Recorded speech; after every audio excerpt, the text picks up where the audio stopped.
Bab 6, Janji yang akhirnya pulang.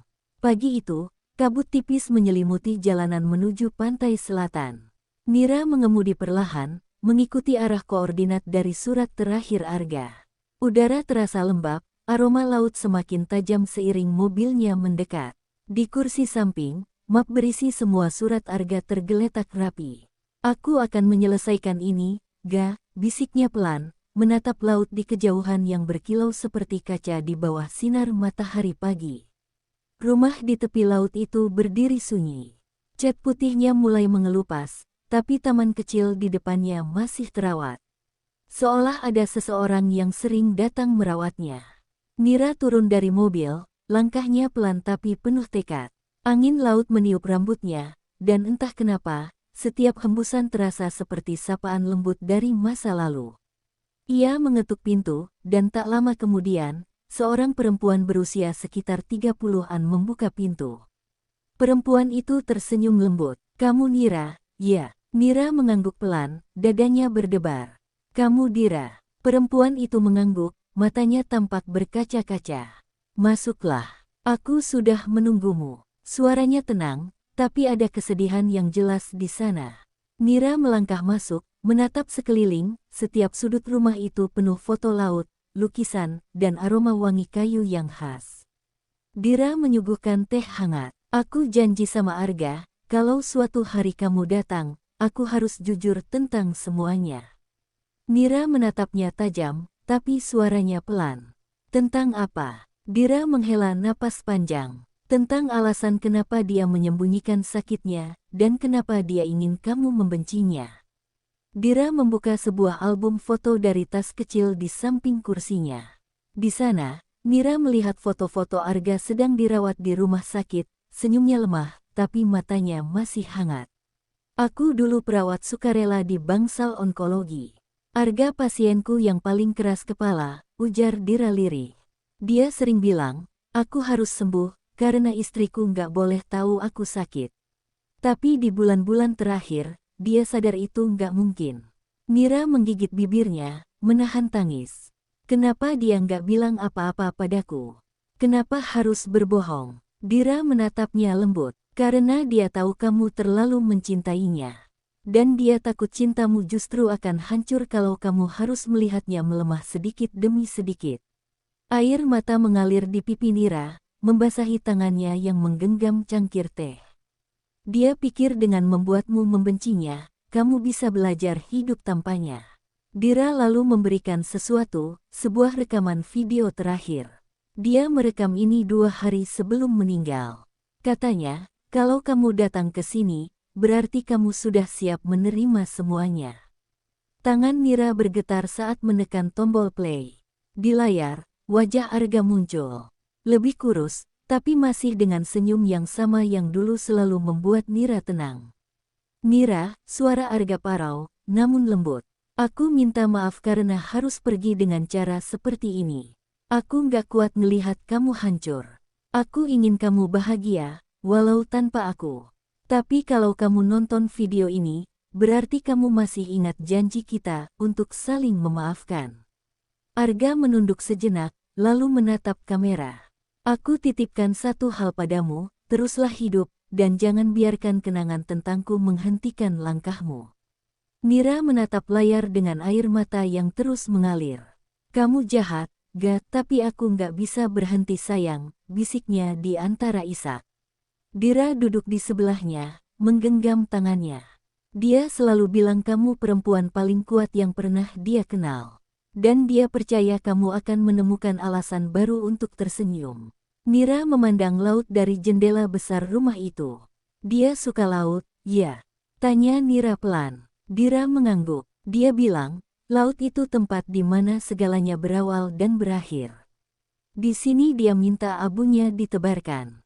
Katanya, supaya setiap kali kamu datang ke laut, kamu akan merasa dia masih ada di situ." Hati Mira seperti ditusuk. "Kamu ada saat itu?" "Iya," jawab Dira lirih. "Aku janji akan tetap menjaga rumah ini sampai kamu datang." Mereka berdua berjalan ke tepi pantai sore itu. Angin berhembus lembut, membawa aroma asin dan kenangan yang menggantung di udara. Mira menunduk, mencium aroma pasir basah. Ia bisa membayangkan Arga duduk di sana, tersenyum dengan tatapan teduhnya. Aku datang, Ga, bisiknya pelan. Akhirnya aku datang. Dira menyerahkan kalung kecil berbentuk botol kaca. Di dalamnya, ada segenggam abu dan secarik kertas kecil. Dia bilang ini untukmu. Jangan dibuka sampai kamu siap. Mira menggenggamnya erat. Apa dia bilang kenapa? Dira hanya tersenyum. Dia bilang, waktu akan kasih tahu jawabannya. Hari-hari berikutnya, Mira tinggal di rumah itu beberapa waktu. Ia mulai menulis kembali, menyalurkan seluruh rasa sakitnya ke dalam kata-kata. Buku hariannya kini penuh dengan kenangan, bukan luka. Setiap pagi ia menatap laut, dan perlahan-lahan, ia mulai tersenyum tanpa merasa bersalah. Rendra datang suatu sore, membawa bunga. Kamu kelihatan lebih tenang, katanya. Mira mengangguk. Aku sudah berdamai. Rendra menatap laut. Aku selalu merasa dia masih di sini. Mira menatapnya dan tersenyum tipis. Dia memang di sini. Di udara yang kita hirup, di setiap ombak yang datang, dan di setiap ingatan yang gak pernah hilang. Mereka berdua diam sejenak, hanya mendengarkan suara laut yang berdebur lembut. Suatu malam, Mira akhirnya membuka kalung kecil pemberian Dira. Ia mengeluarkan kertas kecil di dalamnya. Hanya ada satu kalimat, kalau kamu sudah bisa tersenyum tanpaku, berarti aku berhasil mencintaimu dengan benar. Mira memejamkan mata, air matanya jatuh, tapi kali ini bukan karena sedih, melainkan karena ia benar-benar mengikhlaskan. Tahun-tahun pun berlalu. Rumah di tepi laut kini menjadi tempat Mira menulis. Ia menulis buku berjudul Surat Terakhir dari Suamiku. Buku itu menceritakan perjalanan cinta yang tidak sempurna tapi tulus. Banyak orang yang membaca, banyak yang menangis. Namun bagi Mira, buku itu bukan sekadar karya, itu adalah perpisahan terakhir yang ia lakukan dengan cara paling indah. Di halaman terakhir buku itu, ia menulis kalimat yang sama seperti surat Arga, aku mencintaimu bukan untuk dimiliki, tapi untuk dijaga, bahkan setelah waktu berhenti. Ketika buku itu diterbitkan, Dira hadir di acara peluncurannya, menatap Mira dengan senyum lega. Dia pasti bangga, ucap Dira lirih. Mira hanya menatap langit, mata berkaca-kaca. Aku harap dia tahu, aku sudah baik-baik saja. Beberapa tahun kemudian, Mira duduk di tepi pantai yang sama, kini dengan rambut yang sedikit beruban dan senyum yang lebih lembut. Angin laut masih berhembus seperti dulu. Ia menutup matanya, merasakan kedamaian yang dulu mustahil ia bayangkan. Di tangannya, ia menggenggam kalung kaca yang kini kosong.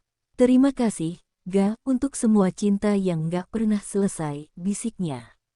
Di kejauhan, ombak bergulung, seolah menjawab bisikan itu. Mira berdiri, menatap laut untuk terakhir kali hari itu, sebelum melangkah pergi dengan hati yang akhirnya bebas. Di belakangnya, matahari tenggelam perlahan, meninggalkan langit keemasan, sama seperti hari terakhir Arga hidup. Tapi kali ini, Mira tidak menangis. Ia tersenyum, dan dalam senyum itu, ada kedamaian yang akhirnya pulang. Kadang, cinta tidak berakhir ketika seseorang pergi.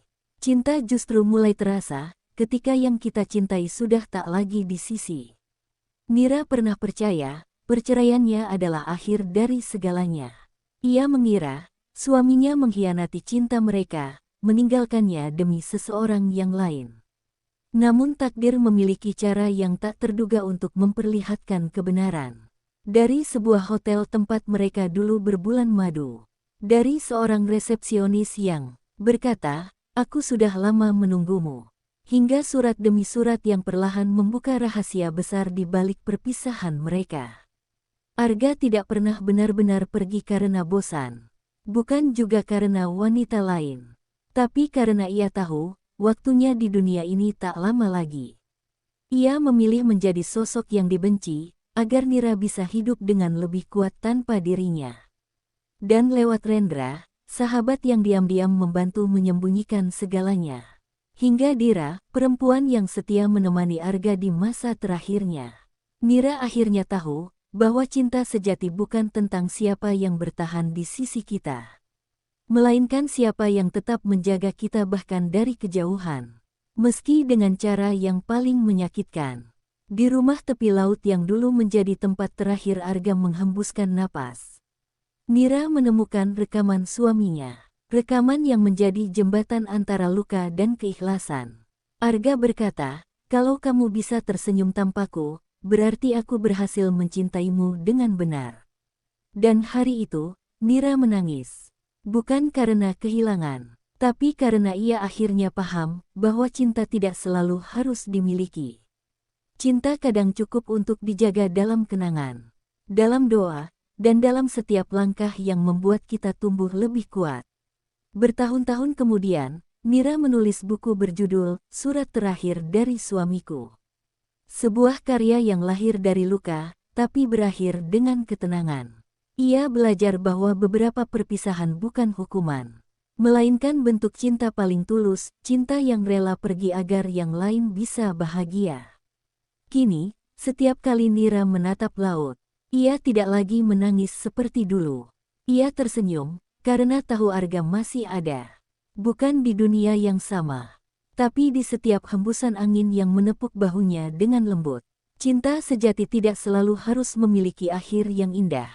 Kadang, cinta sejati hanya butuh dikenang dengan senyum dan doa.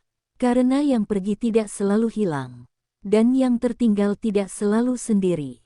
Terima kasih sudah mengikuti kisah Surat Terakhir dari Suamiku sampai akhir. Jika kisah ini menyentuh hatimu, jangan lupa untuk like, share, dan subscribe. Agar kamu tak ketinggalan kisah-kisah lain yang penuh makna dan air mata. Hanya di GEMI Telling. Karena setiap rahasia punya cerita. Dan setiap cerita punya alasan untuk pulang.